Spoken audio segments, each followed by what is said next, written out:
I come from a generation of Jews who assumed that synagogue worship consisted largely of middle-aged ladies with badly dyed blue hair standing outside the synagogue and almost kissing each other on the cheek while saying, "Lovely to see you too, dear."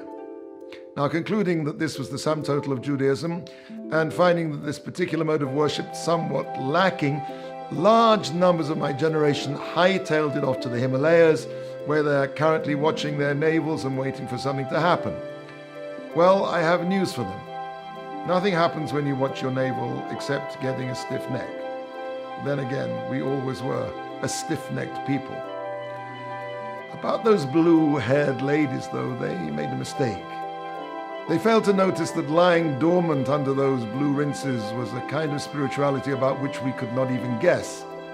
How many Jewish jokes start with the phrase, "Eat, he never eats"? The caricature Jewish mother complains continually that her offspring are dying of hunger, in spite of the fact that their daily calorie intake would support a thoroughbred racehorse. Behind every joke, however, there lies a truth. It may be a distorted truth, but a truth nevertheless. Judaism is unique in that it views the body neither as an enemy nor as a bacchanalian banquet, but rather as a resource. The body is not only capable of spiritual elevation, but it's created for this purpose. The body's deepest satisfaction comes from being correctly used in the service of the soul. In this week's Torah portion, God says to Moshe, "Speak to the entire assembly of the children of Israel and say to them, 'You shall be holy, for I, Hashem, your God, am holy.'"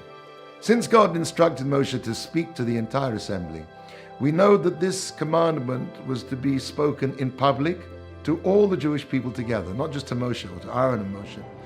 Why? What is it about the command to be holy that requires that it be communicated to everybody together? The answer is that the holiness that the Torah seeks from us is not a holiness of separation, denial, monasticism, and seclusion. Rather, the Torah is a Torah of holiness that's to be lived in an assembly, a holiness where the body is elevated by the soul and where its greatest potential is only realized in our interaction with our fellow human beings.